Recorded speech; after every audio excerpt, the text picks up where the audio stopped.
The traveling I did as a kid usually revolved around wherever my dad was sent by the U.S. Army to do his 2 weeks of reserve service, so a lot of time in Delaware. Where? Delaware. We would camp for a week and then stay in a hotel for a week.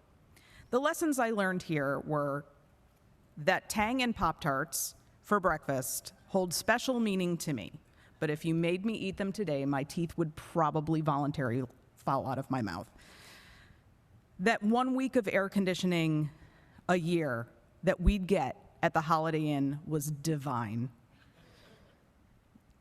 And 3, there's a special level of disappointment to an 8th grader when you get 1 week of cable TV per year, and it happens to be the week of the Iran-Contra hearings. Thanks, Oliver North. Traveling by plane wasn't really a thing for us. When I was really little, maybe 5 or 6, we can kind of tell in a second from the haircut, we went to Kentucky, Fort Knox, and my mom and sister and I flew out to meet my dad. So that's us with the park ranger at Mammoth Park. That's my sister's older than me, but we both have the same beautiful bowl cut. All I remember is the little plastic aviator wings the flight attendants gave me, and that my mom left her purse at the gate, and the flight attendants let her get off the plane to go get it. Can you imagine that today? Just like, oh yeah, no, just go ahead, grab it, come on back, here's your kids. We did one extravagant vacation when I was in 9th grade, the Bahamas. A relative was working at a travel agency and got us a deal on a resort there.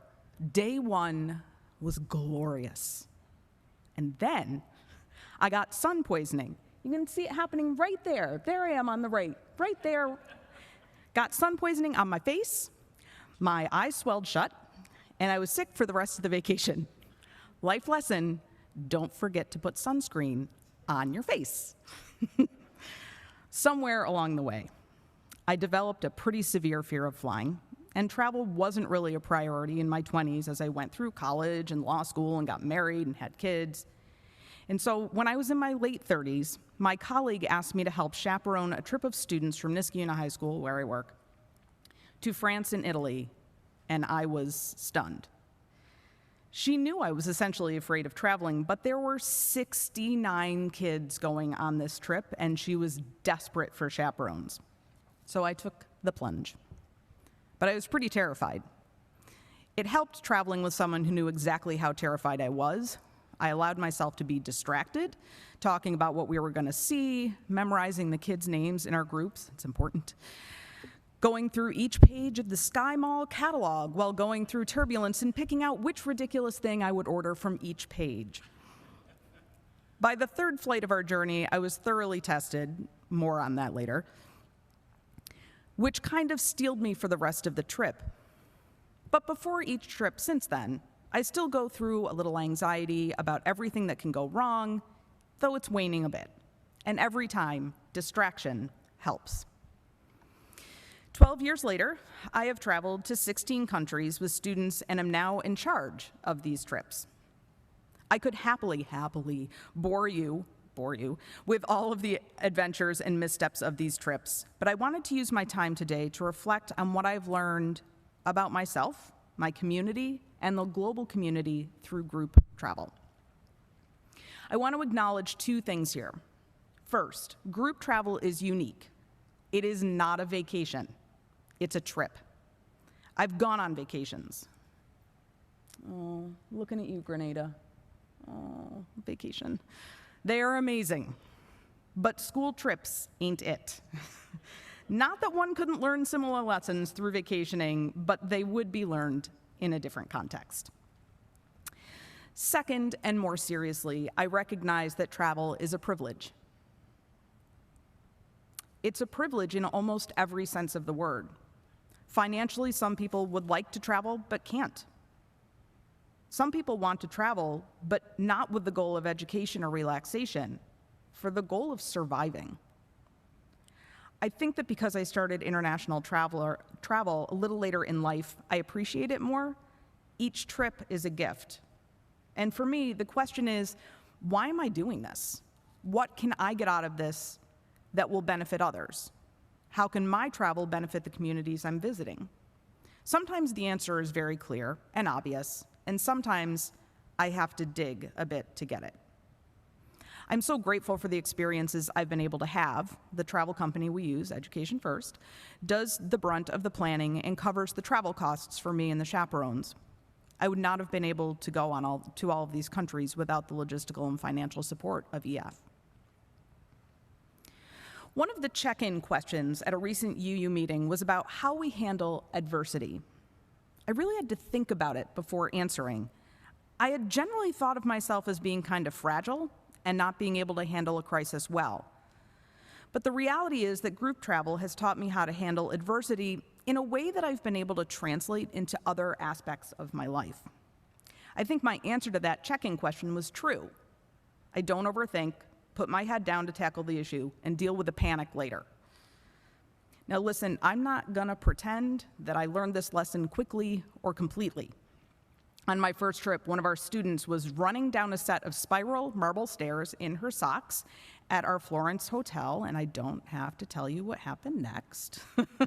Another kid came up to the room where the chaperones were playing Mad Libs, were a lot of fun, to let us know that the student had fallen down the stairs and chipped her teeth. We all sprang into action.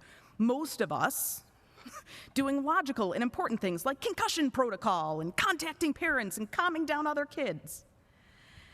Me and my friend Steve crawled around on the ground looking for teeth bits. And when we found them, we went to the front desk of the hotel asking for a glass of milk to put them in. Stay with me.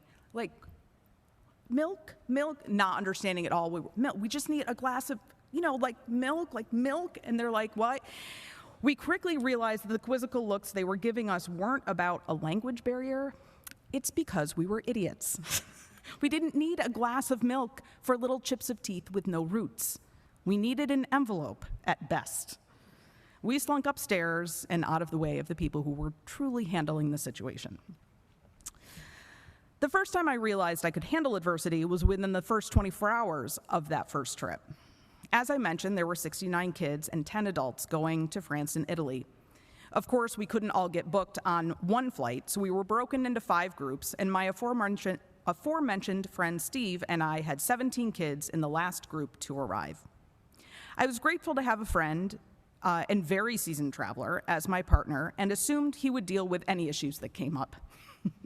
But then, one of our students lost her airline ticket from Frankfurt to Paris, and we had a very tight layover, so Steve stayed behind to get them booked on the next flight. Steve, who grew up all around the world. Steve, who spoke fluent French. I went to Paris with 16 students by myself. When we arrived, I discovered my luggage was lost. Bonus! I was terrified. But I pulled it together, filed my luggage claim, got the kids on the bus to the hotel, took them on the Paris metro, got them through Notre Dame. I now have a hate-hate relationship with Notre Dame, and over to dinner on my own. The kids had no idea that I was nervous because I didn't have a choice. I was in charge of those kids, and I couldn't go hide in a corner until somebody came to fix things, adulting. Did I fall apart when we arrived back at the hotel to find that Steve and the student had arrived safely and I now had help? You bet I did. But I got through it, and so did the kids. And over the course of the next 7 trips, we faced other adverse situations, some big and some small, and I was able to hone the skill of plowing through and solving problems on the fly that I've been able to translate into my regular life. I think we sometimes sell ourselves short until we are forced into a situation where failing means failing more than just ourselves, that others are directly impacted. We rise to the occasion. We can falter for sure, glass of milk, but our UU principles of recognizing the inherent worth of every being and the interdependent web of existence dictate that we work on this, that we face adversity with the well-being of others in mind and with compassion. Which brings me to my second life lesson, polished by group travel, compassion. I've always considered myself a compassionate person, or really maybe empathetic is a more accurate word. There used to be an interlude on Sesame Street where a baker, clearly proud of the cake he has made and decorated, falls down the stairs and the cake is smashed to bits. And I used to cry and cry at that because I was so sad that he put all that work into the cake and now it was gone. But compassion goes beyond feeling bad about something. It moves us to do something to ease the discomfort of someone is going through. I've witnessed and experienced compassion amongst all those involved in group travel, which has led me to be more compassionate myself. I just got back from a trip with 35 kids to Spain and Italy a week and a half ago. We missed our connecting flight on the way to Italy, so I had to rebook 39 passengers on 3 flights over 24 hours to get us to Rome. Group travel. And in all of that, the luggage of a third of our kids was lost. 10 of our kids ultimately spent the entire 10-day trip without their luggage, still waiting on 3 bags. IBR. Seeing the other kids share their clothes and toiletries and comfort the kids who were without their stuff was heartening. And when I started to break down after 3 hours in the Madrid airport attempting to retrieve one of those bags to no avail, one of the other chaperones talked me down, as I worried that I was failing our students who lost their luggage and failing our students who spend more than their fair share time in airports as we tried to get the bags back. Her words were genuine and compassionate and very much appreciated. Some of the unexpected compassion has been between our tour leaders and our students.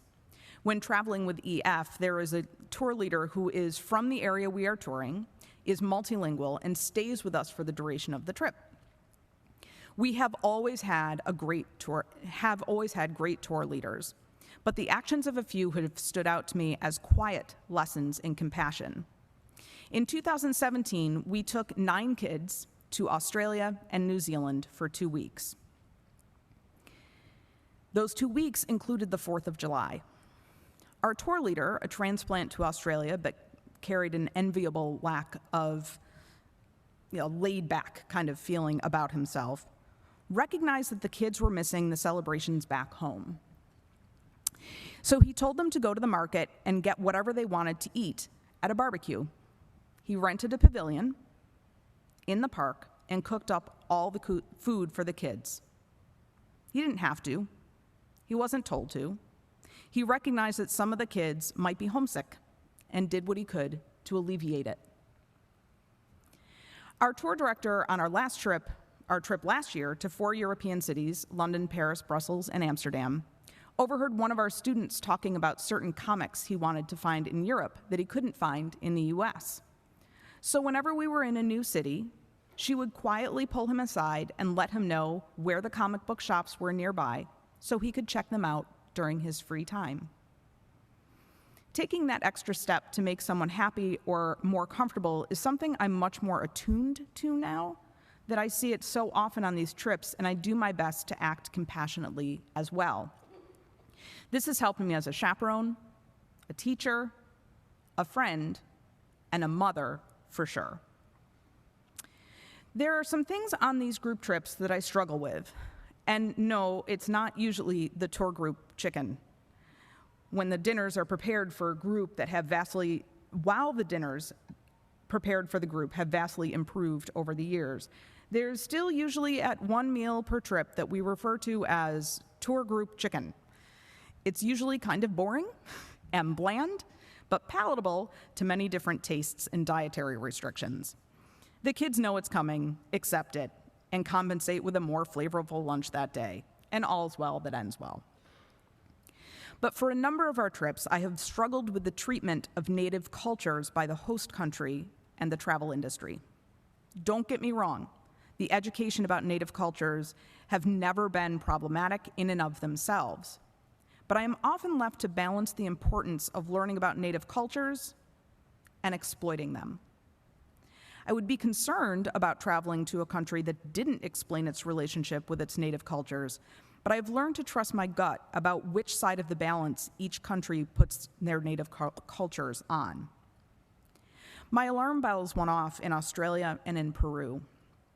We happened to be in Australia for the 1 week the Aboriginal flag flew on the Sydney Harbour Bridge, and our exposure to the Aboriginal culture seemed forced. The Aboriginal ancestors who taught us about their culture indicated to me that the relationship between the Aboriginals and the Australian government weren't positive. I got that same feeling when visiting the floating islands at Lake Titicaca in Peru. I felt like the beautiful hearts of the people who were teaching us weren't really into it. Not at all a complaint about them, more concern about what they felt their value was within the country. Exactly the same feeling I would get if I were exposed to an American Indian cultural experience in the United States. On the other hand, the experiences in New Zealand and the Galapagos Islands reflected a more genuine connection between the native cultures and the current government.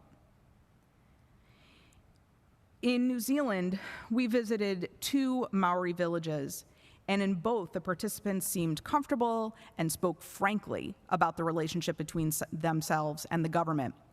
They taught us all about the aspects of their culture, invited us to participate, and cooked a scrumptious meal, not to a group chicken, in their native underground fashion. As we toured one village, our hilarious guide expressed disbelief at tourists who throw coins in their stream, but noted that one of the younger members of the tribe waded in once a week, collected all the coins, and donated it to the community. He also spoke highly of the government's commitment to preserving the Maori culture and educating all New Zealanders about the importance of the impact of the Maori on present-day New Zealand. In the Galapagos, it was even that much more organic. There was no display or performance. It was simply that the natives of the islands are those who care for and deliver the education about the islands. It was wonderful to experience the Galapagos through the eyes of those who rightfully lay claim to the community, climate, and culture that exists there. This is all to say that my life lesson here is to be alert, trust my gut, and educate myself about the native cultures I'm visiting. I don't want to contribute to the exploitation of native cultures, but I also don't want to deny their existence. And so I talk to my students.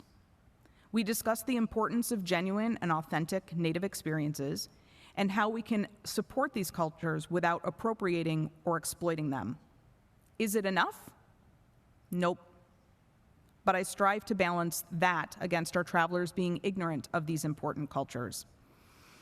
What do we do here as Unitarian Universalists? I don't have the answer. Our own principles and practices warn against appropriation and exploitation, but encourage education. And sometimes that line can be admittedly blurry. Again, I think the lesson is to trust your gut. We know our values and the importance of living them. If we feel something is off, we need to do something about it. It isn't enough just to want to do good. We have to take meaningful steps to actually doing the good.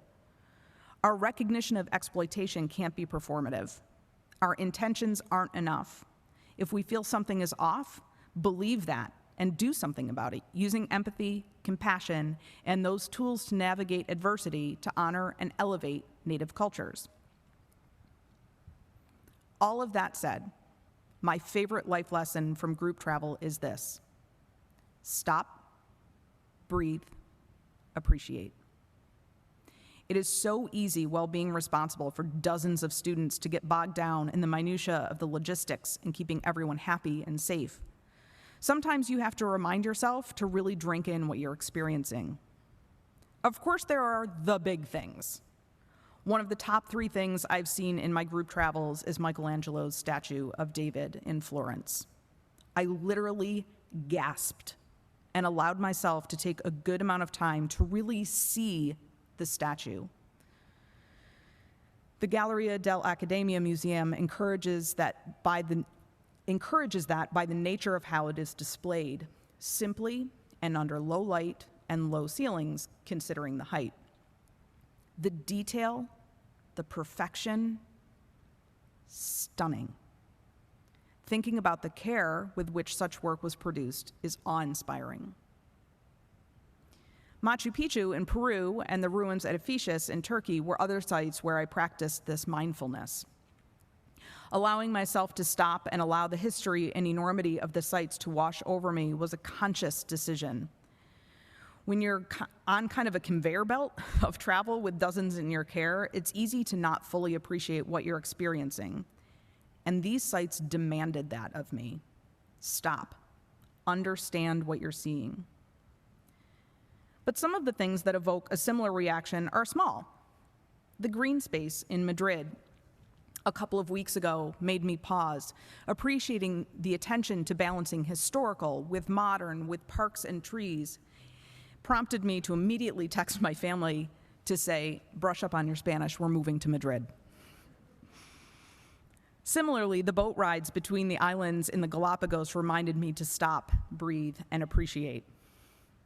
Our group of 23 would board a small boat at about 6 o'clock each morning to travel to another island, and the rides were not calm. In fact, they were vomit-inducing. But most of our travelers figured it out, adversity, figured it out by the second trip, and they found the right balance of Dramamine and Pepto to make it through the voyages in a way that allowed them to appreciate the simple beauty of the ocean. This last one is going to be the hardest for me to truly appreciate. While in the Galapagos, can you tell this has been my favorite trip, we snorkeled with sharks and sea lions and tortoises. Me, the person who was afraid of oceans and big living things, and especially sharks. I used to be terrified that the sharks would get me in our above-ground pool in Western New York. But even in my relative terror and frigidity, it was very cold, there was nothing more freeing than seeing those amazing animals in their natural habitat. Their playfulness and serenity was stunning. I didn't take pictures. I wasn't thinking of commentary for my inevitable Facebook post.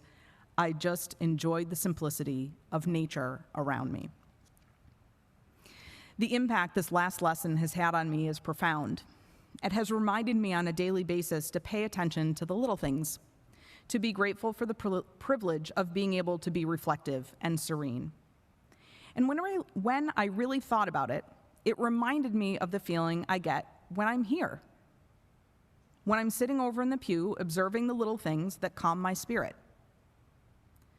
Maria's fingers on the keys and foot on the pedal, Reverend Lynn's thoughtful choice of words and energy with the younger generation, Reverend Wendy's passion and conviction for climate and equality, Kristin's calm spirit in keeping our services and events moving on an even plane, Lars and the whole Tech Deck's practical and non-harried approach to technology.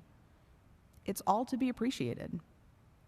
I could list all the things that you all bring to me individually and collectively, but it would probably border on creepy.